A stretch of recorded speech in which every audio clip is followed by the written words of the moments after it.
La desigualtat, quan supera un determinats llindars, que jo crec que al nostre entorn ja s'han superat, també afecta negativament el dinamisme econòmic, l'eficiència econòmica. Per tant, la desigualtat no és només un problema social de tranquil·litzar consciències, sinó també és un problema econòmic. En aquellas etapas de la historia donde la desigualdad fue extrema, el conflicto social y político se agudizó de una manera espectacular. Todo tipo de conflicto. Y asociado a ellos aparece un impulso populista, como fue en los años 10, los años 20, que según cómo vayan las cosas puede acabar transformándose en un impulso fascista, que és el de los años 30. Més enllà de tranquil·litzar consciències, més enllà de les friccions socials, més enllà de ai, que se nos hunde el chiringuito, més enllà d'això, hi ha arguments econòmics potents que vinculen el fet de que lluitar o elevar la prioritat, elevar el rànquing de prioritats, el joc que té la lluita contra les desigualtats o les iniquitats, també per arguments estrictament econòmics mereixen més atenció de la que ha rebut fins ara. Arribats a la situació que estem ara a les nostres societats, no ens podem permetre el luxe de triar. ¿Qué nos preocupa, la desigualdad o la pobreza? Porque no es exactamente lo mismo. ¿Y qué tipo de pobreza?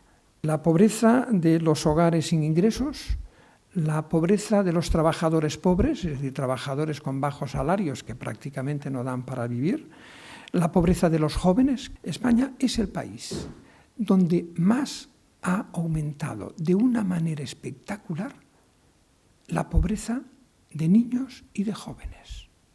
¿Pero por qué motivo? Hay dos grandes factores: la duración de la crisis, de la recesión, y la dureza del desempleo. Prácticamente el 55 o casi 58% de todo el paro en Europa se explica por el paro español. Qualsevol mesura inclusiva, qualsevol mesura de mig i llarg termini per reduir els temes de desigualtat passa necessàriament per unes mesures més inclusives que necessàriament han de començar pel sistema educatiu. És cert que aquesta no és una mesura que doni resultats a curt termini, però no són capaços de fer un veritable pacte d'estat en matèria d'educació.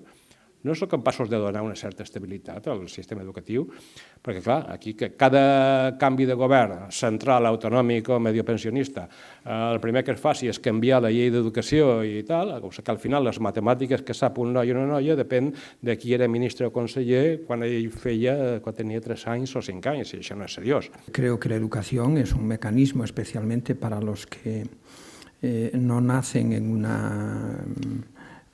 dicho entre comillas, en una buena cuna. La educación es un instrumento muy poderoso de movilidad, ¿no? de movilidad en la vida, de ascenso social. Les societats més desiguals són les societats en les quals disminueix la mobilitat social intergeneracional. La mobilitat intergeneracional, que vol dir, és fins a quin punt la fortuna dels fills o dels nets està condicionada per la fortuna dels pares o dels avis.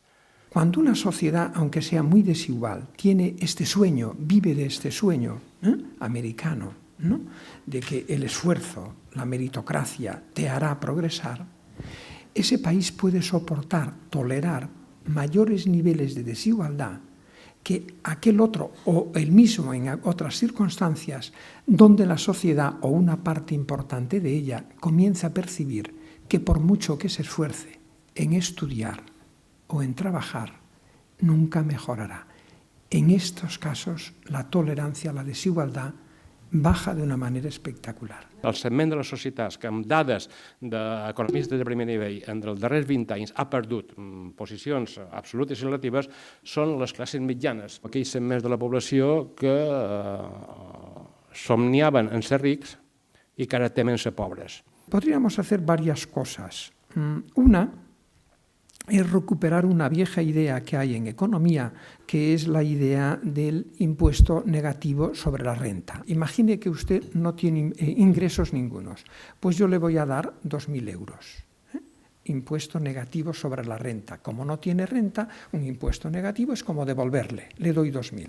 Ahora bien, a medida que usted vaya aumentando su ingreso, su renta, yo voy sacando una parte d'esos 2.000. Necessitem, al meu entendre, 3 coses. Reconèixer que lluitar contra les desigualtats hem superat ja el llindar i és necessari que pugui llocs en el rànquing de prioritats. Necessitem mecanismes d'inclusió en sentit ampli més potents del que tenim fins ara i no mecanismes de polarització, i necessitem els ajustos que tothom sap qui són en matèria de polítiques de redistribució, bàsicament per les partides, les dimensions d'ingressos i despeses del sistema fiscal. La reforma fiscal que necesitamos en España es la que va a través del IVA.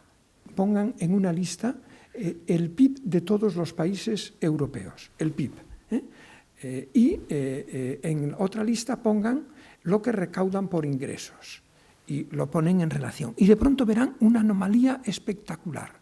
Van al país de esa anomalía y es España. El crecimiento en Europa es muy necesario y tenemos que tener instituciones que sean capaces, al estilo norteamericano de estos años, que sean capaces de impulsar un poco el crecimiento. Hasta escasamente el mes de abril de este año, el Banco Central Europeo era como un banco de sangre gestionado por testigos de Jehová, a los cuales su religión les impedía hacer transfusiones de sangre. Obra social La Caixa, l'ànima de la Caixa.